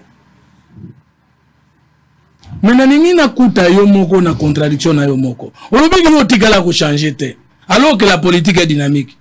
Olobi ki yo tikala ko changer te. Alors que Martin Fayulu yo moko za kamelo a changer en tout moment. Alors, ce n'est pas Tshisekedi qui dirige le pouvoir, c'est Kabila. La mariage FC se cache. Si Manango Ayogoloba, ce n'est pas Tshisekedi qui dirige, c'est Kagame. Maintenant, besoin qu'une élection organisée par Kagame. Maintenant, dialogue au Senga, entre les acteurs, c'est avec qui Kagame? Alors, qui alimbisi Magamunion sur les gars qui n'a pas élection. Alors, qui a cocotte na processus, et décidé de postuler, après, on n'est pas dans constance. Il y a un changement. Il y a un mouton que s'il est élu président, place à Kabila dans la Bolok. Maintenant, il avant d'être élu, accueilli na Kingakat, accueilli na Lumbashi, Koyoka na Batakabila, Oba Magimboka, tant on y a d'ailleurs au télémela. Donc, tu vois pas que Tisséna ni Martin vole plus kabiliste que moi. Tu vois, ils ont changé. Ce qu'on veut, constant. On peut partir à Liboso na yo qui na 1990. Mo boye ko lo bakumbo nango ko sunga na mite nango lo bakumbo nango. Je vais vous donner tout à l'heure. Merci. Je crois que ça peut être de peste parce que tant que qui a même ça. Je n'ai jamais. S'il vous plaît. Mais autant qui présente ce que directement ça suppose, ça sous-entend. Non non. Je vais vous répondre. Mais parti politique na yo il y a Constance qui na 1990. Mais moi j'étais parmi les membres acteurs et décidé na mona itang décidé zo que la en 2009 si je m'abuse pas na terrain municipal ya Mastida na main. Donc vous avez adhéré à l'ESID avant même la naissance de l'ESID. Parce que yo lobi conscience non au beau côté na parti naissance non ande. ESID a créé en 2009. Si je m'abuse pas. Donc yo adhéré à l'ESID avant Ebotam. Oui. C'est que vous êtes constant. Mais s'il est vrai que ces partis-là de 1990 n'était pas décidé, n'est pas décidé. Comment êtes-vous passé d'un parti politique à un autre sans changer la position idéologique? Parce que le décidé est un parti de la troisième voie. Et c'est un parti socio-libéraliste. C'est ce qui fait que tant que Martin faut la créer, décidé, comme tu n'es ni libéral, ni socialiste, et que je viens de créer un parti socio-libéraliste, il y a quand même un parti à troisième voie, vous en avez à troisième voie, tout sangana. Et Nayaki. Maintenant, on a beaucoup taillé que Martin Fayulu ne croit qu'à l'ombre de lui-même. Dans la tika qui est poliment. Inconstance de Pinga bandi politique, ma vision est la troisième voie. Le développement triade. Ma mission est la trigami, message spirituel, scientifique et politique. Mon fondement est l'alliance nouvelle avec le Congo, l'Afrique et le monde. Yebisangai de Penabotami n'a changé na kei côté nini. Vous confondez un parti politique et un regroupement politique. Moi, je suis, mon parti, c'est Idéal Patriote. N'a côté un regroupement politique, n'a changé d'identité. IDP, c'est ça, l'alliance, n'a parti politique, a changé d'identité. N'a n'ingita mozwa maloba, o l'aksaba congolais. Tant on bout à diriger, n'a moins de 17 ans.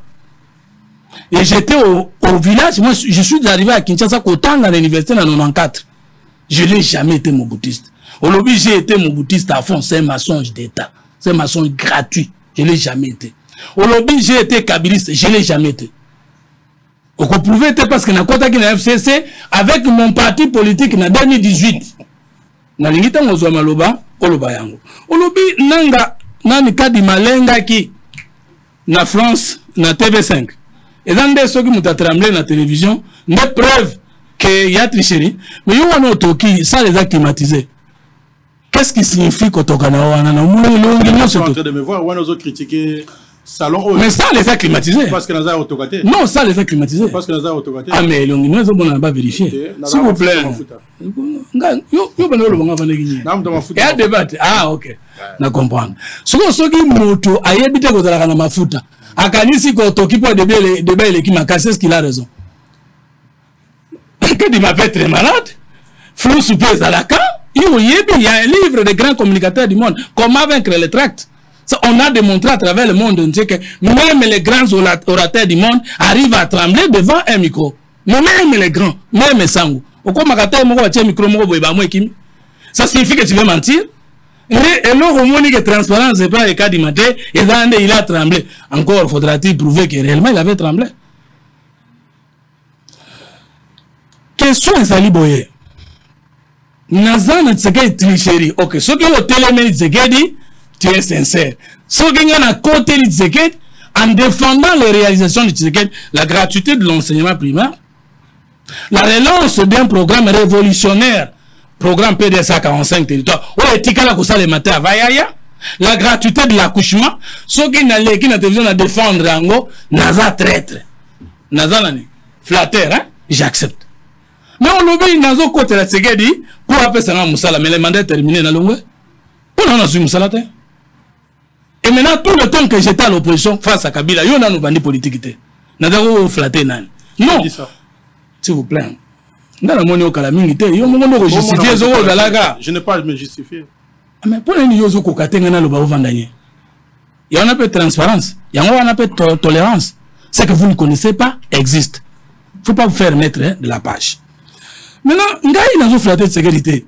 Il y a un Congolais qui a 5 présidents qui aucun président n'a réalisé sur 5 ans Makambo Koleka Félix Tshisekedi, mais non ou pas. Je ne dis pas qu'il fait tout, mais je dis qu'il y a des gens qui sont tout dimanche, tous les Tshisekedi, tout échangé dans un coni, ou bien tout comparé à la fossoyeur de la République à lobby. Nous avons des Congolais. Le rôle à l'équipe tout peut se confiance à Koba deuxième mandat. Il y a un flotterie. Ok, il y a un Luka Poste. Bon, autant Farouk Lalinga comme président de la République. Et ça passe c'était. Le président de la République est fonctionné.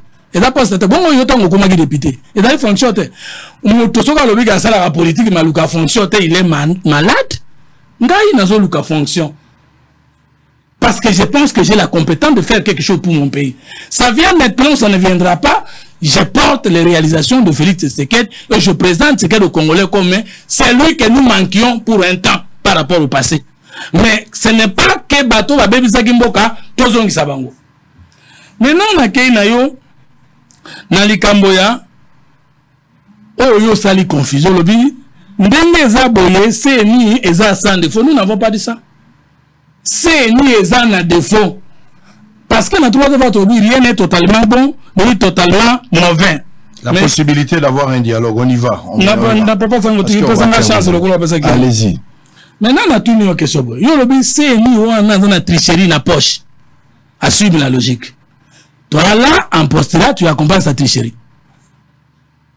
C'est logique. C'est ni ils ont crédibilité, ils ont bon tricherie. Est-ce que c'est que tricherie en faveur de yo? C'est ça la question de Sango. C'est que Inderibino Kuna, le peuple, Nini. Maintenant, c'est ni organise la tricherie et Fayoul est l'accompagnateur de la tricherie. Mais la posa qui est au question, quand vous gagnez ces élections, est-ce que Bokolbessou Seni est en train d'organiser la tricherie? Et si on a gagné beaucoup de maquets, mais les élections sont transparentes. Sauf que mon boulot, yozo la kawana ke kobima, ben nous ne besoin préparer peuple la contestation des élections quand vous ne gagnez pas. Et c'est très dangereux. Vous comprenez ce qu'on a dit que aux en a quatre débattre. On peut sous sur le carte d'électeur et ali malamute et ali comme on en a été. Et vous accompagnez et l'autre vous a crédibilité. Et l'obbi pour la kobenga peuple dans la ndenge basalingai. Alors qu'il est temps de dire Eza mabe ngana nabimi. C'est que vous ne faites pas un débat de fond dans la politique. Vous avez posé combien de problèmes dans le processus sur inclusivité du processus électoral. Pouvez-vous répondre à micro et à Sango ou que le processus n'est pas inclusif? Tous les acteurs, combien de pourcents? À part un parti politique, PPRD, avec quelques partis politiques, FCC. Par rapport à l'inclusivité, c'est combien? C'est plus de 90%. Or, ceux qui sont 5, même 60%, on peut agir. Est-ce qu'il y a un problème encore d'inclusivité? 2. La transparence, la crédibilité du processus électoral. Mais ça dit qu'il y a alors que ça crédibilité. Tout le processus électoral qui est sur mon côté. Ben non, mon côté, mon côté. Bon, le qui a que ceux qui m'ont Katumbi a postulé, c'est ni ezo lukele makambozo bangaye. La CENI n'a-t-elle pas retenu son numéro? Est-ce qu'en faisant cela, la CENI a assez dédouané pour peut-être laisser la responsabilité dans la Cour constitutionnelle? C'est de là que j'ai posé la question à invalidation de certaines candidatures. Est-ce que Rosala, par pression, par peur, ou bien c'est vraiment une étude sérieuse qui peut amener à cela? À cause du sous-Likambo, à l'objet que n'a quoi la République il y a des gens qui ont du combat à sécurité. Okuta monene koleka Mobutu. Moi nous azotanga azofuta sous classe T l'école primaire yana tata ne babonga komba zekedi. Est-ce que tu peux arriver à comprendre? Si, il y a de quoi, hein. Il y a de quoi. Ah, voilà. Il y a de quoi. Si on a télé vidéo mon quoi babenga qui président voilà. Jean Robert. Ils ont Congo. Bon, Sango. C'est au Congo. Non, il y a une vidéo. Précieux, peut s'en aller une vidéo. Alors, on va prendre cette vidéo, vous allez voir. Moi, nous avons la gratuité outil na chef de l'État, Félix Tshisekedi Antoine Tshilombo. Azo kende classe, azo zonga, mais azalai kotanga te, tango Tshisekedi aza pouvoir te. Si manango abungi komba président. Ma béni ni président sali place. Ah là tu as rectifié un peu. Non, qui ça. Non, ça m'a ce que je peux terminer. S'il vous plaît, on va arrêter. Je termine s'il vous plaît. S'il vous plaît. C'est le temps. Je vous avais déjà dit que je ne serai pas long. Donc, il faut tout dire l'essentiel. On reviendra pour d'autres sujets. On va conclure. Hein. Précieux va nous donner un élément. Nazalaki, par exemple, il y a de quoi. Vous devez savoir, mes frères, hein, vous deux, hein, Maître Moussa et le politologue Fumototo, vous devez seulement savoir que Mboka depuis Belge Kendaki, le nom Totongi Kongote. Tshisekedi Lélo la place aux alliés, mais en commençant par exemple par rapport à ranger vos téléphones s'il vous plaît. Tobandi par exemple Nata il y a Kasavubu. L'objectif il y a Robengana Mundele Zala qui après Mundele faut tout ça la mieux que Mundele. C'était ça en fait l'objectif. Tout ça la mieux que Mundele. Mais toujours Mundele qui avec Kasavubu rien n'a marché. Mobutu rien n'a marché. Il va faire juste aux autres qui ont avancé dégradation de comment Makasi. Moi je visite l'intérieur. Naouti Sud Ubangi, Nord Ubangi. J'étais en Bandaka. J'étais à Inongo, Nakobi Namboka Mogo na Lombe. Bon, la vidéo peut-être avant la fin de l'émission, si on retrouve l'élément. Natuli bana mokonzi ya mboka ya Congo mobimba comme on a gratuité za les bandaki. Pas obenge Jean Robert. Donc ça existe, ce sont des réalités. Place na uti na Sud Banki, ba ebi Kabila te. Ba yoka kombo Kabila na musika. Nakobi na mboka moko izape na kati kota bozame na kati. Pona bango Mobutu azaka président Tirelo. D'autant on a joué que Mobutu eza kufa tata na linga abanda kolela que le quoi mikolo ko za matanga Mobutu nzoka Mobutu eza kufa kala. Donc il y a un problème sérieux, réseau eza la raté, communication et mon na raté, nzela izalité ma izalité batona baza enclavé, ils vivent loin de gens. Pour la banque Mobutu aga président Tilelo. Sont des réalités, équipe ya président de la République au besoin nommé sur changement mentalité, même dans l'éducation là bas école, il faut pas apprendre dans la biso. Donc ignorance c'est ça ma casse, je vous dis, so ok na bamboka ndeo koyeba que eza na ba place au mususu, so ko ebisi bango que ndenge to la kabolo wa drone, tomatisi ba drone place musu drone, bato bazo banga bato ba kimina ndako kota na ndako, mindele ba eko boma biso bato bakota na kata ndako, mais za drone.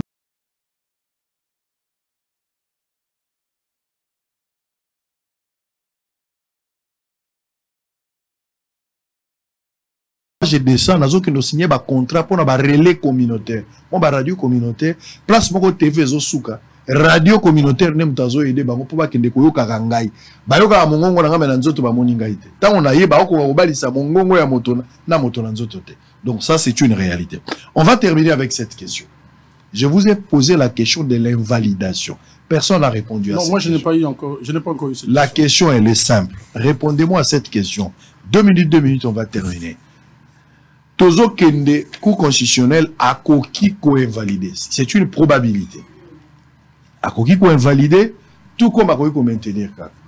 Au cas où a invalidé certaines candidatures, il y a un candidat président de la République, ou il y a un député. Tolo balelo, et causa la règlement des comptes, et causa la par pression, ou et causa la peut-être à sali yango parce que le candidat a un profil était à invalider bango. Quelle est votre lecture? Il faut préparer l'opinion par rapport à ça. Parce qu'on a tendance aujourd'hui, ceux qui va valider, au Katanga par exemple aujourd'hui, Moïse Katumbi, il y a une requête contre Moïse Katumbi. Il y a une requête contre Matata. Batebe bazomona que ceux qui n'ont pas de solidarité autour de Moïse Katumbi, ils invalider Moïse Katumbi. Ceux qui invalider Moïse Katumbi, ou ekoya. Ceux qui invalider Matata, ou ekoya. Batebe bazomona que Matata a un problème dans la justice. Et qu'on peut étudier la possibilité par rapport à ce dossier dans la justice. Moïse Katumbi, Kabila ne lui a pas accordé cette chance d'être candidat président de la République. Aujourd'hui, il est là candidat, la CENI l'a approuvé. Ceux qui peuvent coup constitutionnel en Dimi, il va continuer. Au cas où a rejeté, Rex Kazadi a aussi déposé sa candidature. Semble-t-il qu'il a aussi des dossiers, contentieux Zali, où il peut invalider, et tant d'autres, notamment on évoque aussi un sujet burundais. Il y a beaucoup de choses, mais Totika, monopole na coup constitutionnel, attend à droit ndenge makamolobeli. Mais bien en tant que politique, terminé, 2 minutes, on termine. Maître, terminé. Bon, merci beaucoup. En 2 minutes, je veux dire à mon frère que poser la question, mingité sur dans l'émission, tika muto dans le débat poser la question. Vous avez l'impression que j'ai osé comprendre débattre, c'est parce que vous avez déjà na oyoyo lingi, mais bon, Dieu merci que vous-même vous avez accepté que vous avez flatté parce que vous avez ça la politique et pour vous ça, il n'y a pas de problème. Bablo ono mususa mike wana, je n'ai même pas besoin de répondre sur ça parce que télévision nazali, eza télévision eza réalokuta eza bosolo na politique. Mukolo o sangwa goyeba ke Martin Fayulu akendaki asololi na Kabila agoyeba yango.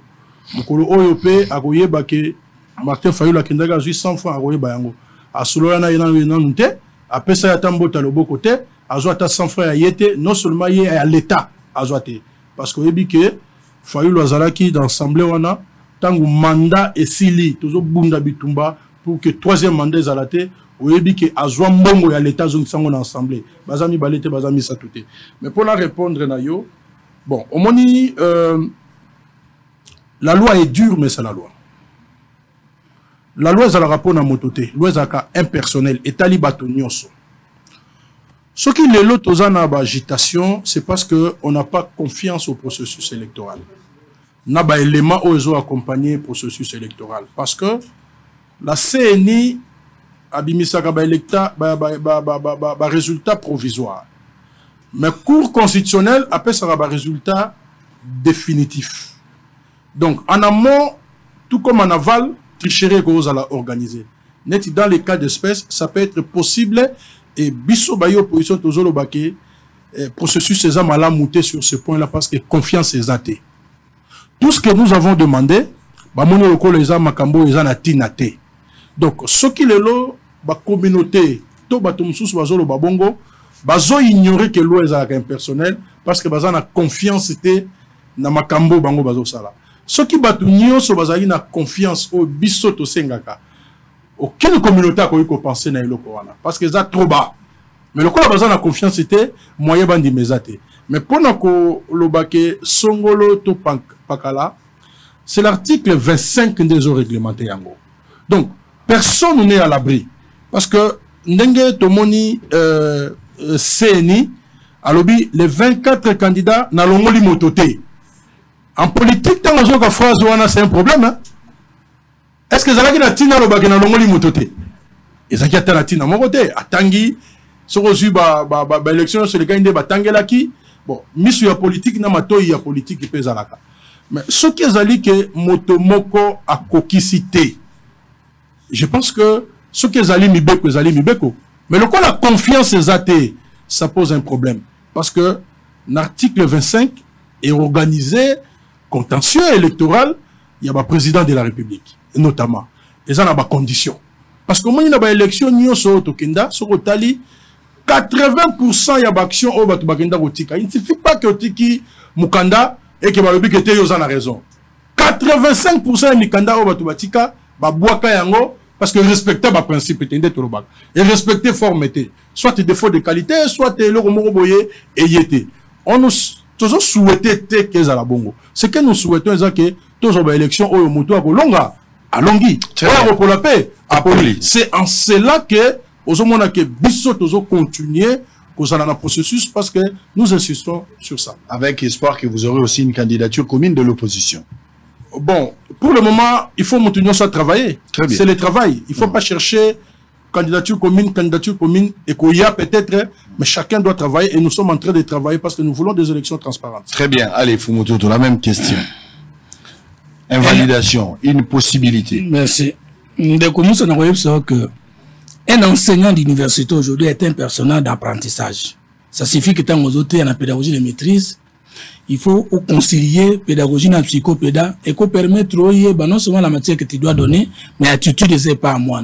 Donc moi, lorsque je vous pose mes questions, c'est pour solliciter votre conscience. Je ne peux pas répondre malheureusement à vos questions. Allez-y, s'il vous plaît, allez terminer, on va terminer. Répondez à la question, si vous voulez rencontrer mes moyens, rencontrez, mais c'est pas vous. Mais qui vous a donné la parole? Allez-y, terminez. Nous sommes arrivés. Le pharisien va tourner Jésus question. D'où vient ton autorité à répondre, mais d'où vient le baptême des gens? Ce n'est pas qu'il n'avait pas la réponse à sa question. On vous fait réfléchir pour comprendre dans le niveau Nayomoko. Moi, tu m'as appelé flatteur. Et tu es fâché que j'accepte que je le suis. Pourquoi je dois mais pourquoi on qualifie à Kingaï, ce qu'on va yangote pour le minandimi? Mais il y a aussi une autre pédagogie de communication pour vous dire que l'onde aux obenga kundima tiseke di flatterie. Mais le coup, on dit, c'est que tu as raison. C'est la logique. Maintenant, question est allée bien. Vous avez une considération avec la FCC, il y a Union Sacrée. Réponds à la question. Maintenant, je réponds à la question. Maintenant, c'est toi aussi les journalistes qui posent les questions. Allez-y. Vous êtes au délai de 4 minutes. Allez-y. La Cour constitutionnelle et les juges, c'est-à-dire la droit la compétence est d'attribution. Azan parmi dans ma matière pas de création du contentieux électoral, mais de recevoir le contentieux. Il y a au Itali résident dans une liste provisoire et outils dans CNI P dans bon état d'élection présidentielle dans législative nationale. CNI tant attendi la liste de Sokuna a ouvert contentieux. Mais qu'on a publié les résultats de la liste définitive et à l'élection présidentielle et à la législative nationale. La Cour là a aussi la qualité de vérifier si toutes les candidatures posées, tous les actes posés, Cour constitutionnelle, si tous les actes même réglementaires posés sont conformes à la Constitution. C'est pas comme ça, mon cher ami. S'il vous plaît. C'est pas comme ça. S'il vous plaît. Répondez. S'il vous plaît. S'il vous plaît. Maintenant, ceux qui c'est ni atindi malam. Kouraye kotale ete na kati ya kanda ya mototel. Eza ko énerver une disposition de loi de la République. Par exemple, un Congolais d'origine, les personnes, le groupe. Ce n'est pas ça. Ce n'est pas ça. Allez, oui. Allez-y. Non, voilà ce qui se passe. Excusez-moi. Allez-y, s'il vous plaît. Détail plan. Nous apprenons tous. Détail plan. C'est ni nenga sali liste wana. Atangi yo numéro 1 Papa Sango. Ce qui moto mon côté a fundi yo Cour constitutionnelle za likambo ya kosala te. Il faut moto a funda yo. Ce qui va fundi Papa Sango to numéro 1 Cour constitutionnelle retard dossier na yo te. Nenga batini dossier, c'est que le dossier est bien. Pour que le Cour constitutionnel attend le dossier na yo, il faut la moto à fundi yo. Mais moto on a fait, il faut azala na ba qualité ya ko funda yo. C'est l'article 25 de la loi électorale. Le moto a contesté yo. Maintenant, ouais. Là, je suis en train d'expliquer la mission de la Cour, ça m'étonne que l'on pose à juriste. Tant que le chef de l'État a la coordonnance à Tindi dans la Cour constitutionnelle, beaucoup de constitutionnels à vérifier conformité dans la constitution. Il faut que tout le monde fasse une ordonnance. S'il vous plaît. S'il vous plaît. Ça, c'est une matière technique. Non, technique. Je suis pas juge. Il a contredit, il faut comprendre qu'il a contredit. D'abord, exemple, on a eu un mot de gens comprendre qu'il a contredit. Qui t'a donné la parole? La mission pour constitutionnel pour que il faut dans laquelle moto a fundi la tolérance. Mais tu vois que la tolérance n'existe pas. C'est que la tolérance pas existe. Allez-y. Mission traditionnelle à cours de constitutionnels Ali, vérifier la conformité des actes en amont et en aval avec la loi. C'est la constitution. Je suis étonné que vous ayez juré sur le Babylone Wandengouana. 2. Mais ça va vous soulever le problème Mokawa. Alors, na bateau va déposer kuna, bateau peut bakai kuna ko saisir pour na dossier. Il a cité le cas de Matata, vous avez cité le cas de Rex Kazadi, vous avez cité. Maintenant vous m'avez contredit encore. Non mais je suis très déçu. Moi je suis très déçu. Donc Ndeko Rajabo par exemple. Est-ce que tu peux me laisser pour constitutionnel la suite dossier naie, oh yo chaki document mais qui t'a dit question à journaliste c'est lobby na ça n'existe pas dans la loi mais laisse-moi parler. Laisse-moi parler. Question à journaliste. C'est que vous êtes mais laisse-moi terminer. Tu deviens qu'il est Dieu. Non. Quand tu parlais ici il y avait des choses au salaire qui va aberration na yo kaki. Non, ce n'est pas, je ne dis pas. Mais le journaliste n'a pas donné la parole. Je fais la salle d'apporter comme question ce qui existe par rapport à la loi. Est-ce que tu peux me protéger? Est-ce que tu peux me protéger? Question est aboyée. Est-ce que parce que yo aura question apparemment. Non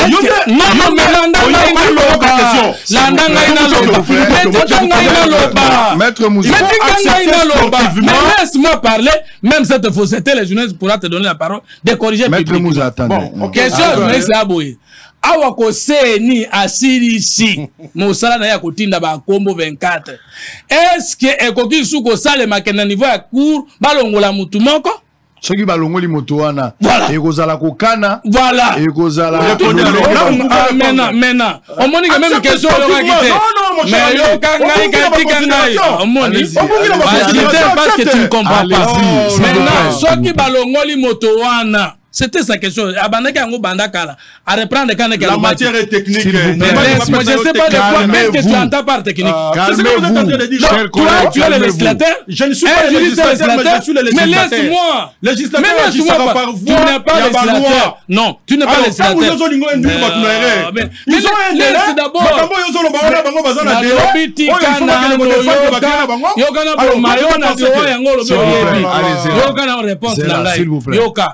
Maintenant, ça m'a tout niveau. Ce qui va que kolongola wana moto kuna.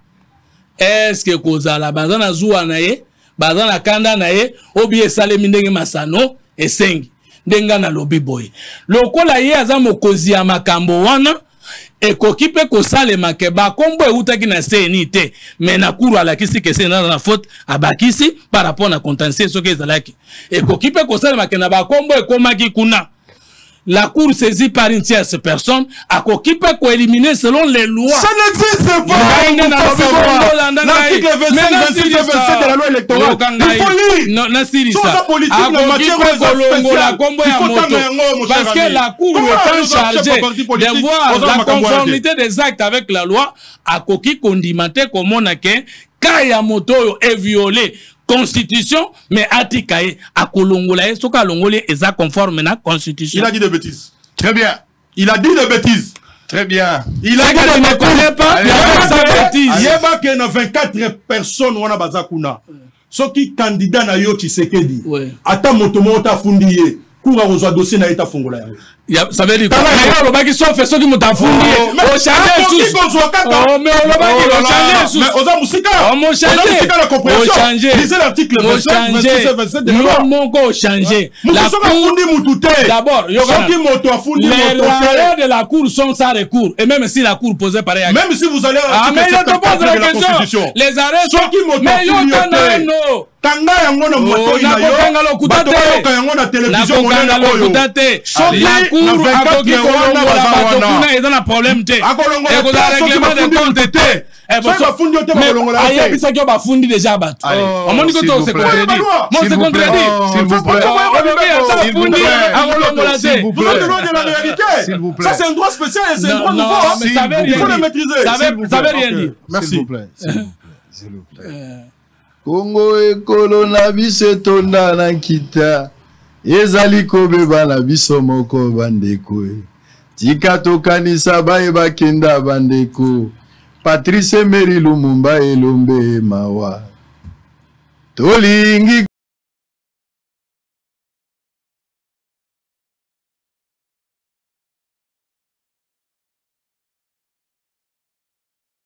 le komi ya matata ekomi lokola nyongo mama nzoka nde Kongo ya biso moko loba malamu mpona Kongo kanisa malamu mpona Kongo sala malamu mpona Kongo bosolo esili. Merci.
Président de la République ya mboka mobimba komo na nani?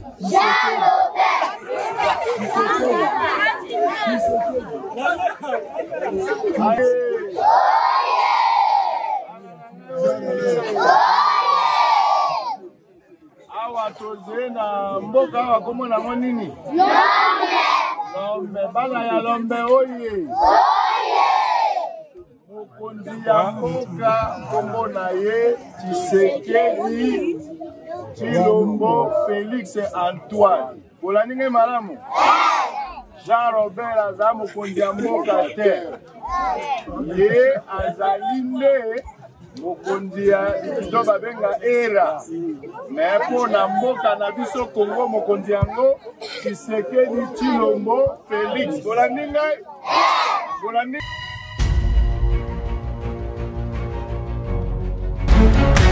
Et oui, peuple congolais, le Dévéloterie est de retour. Avec son expertise, l'agence Titi World vous offre une chance unique de gagner et rejoindre le pays de l'oncle Sam. Venez tenter votre chance en participant au Dévéloterie chez Titi World du 4 octobre au 7 novembre 2023. Retrouvez l'agence Titi World à Kinshasa dans la commune de Bandalungwa sur l'avenue Kimbondo au numéro 468, référence l'église Mon âme loue l'Éternel en diagonale de la boîte de nuit Tour Eiffel. Vous pouvez également nous retrouver à Kissantou sur le boulevard Kassavubu au numéro 66, référence parking Kissantou. À Mbandangungu, nous sommes sur l'avenue Mobutu, entrée route Zonankulu, près de la station essence Engine.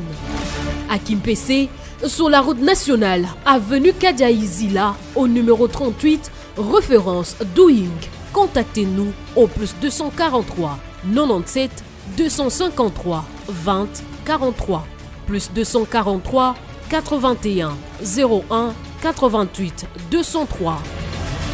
Nos équipes dévouées sont prêtes à vous accompagner tout au long du processus de participation au Dévéloterie. Tobengi bino nyonso ba diaspora oyo bazali banda ya mboka ozana mukanda te mais olukaka ozala quand même na vie stable partout ozali. Amérique, Océanie, Europe, Asie, tindela biso ba photo na WhatsApp na ba numéro oyo, botinda ba identité, bokobetela bino DV loterie en ligne. Il faut ozala na $5 soki oza yo moko célibataire, $10 soki oza couple, $20 soki ozali en famille, papa, maman, 2 enfants ou 3.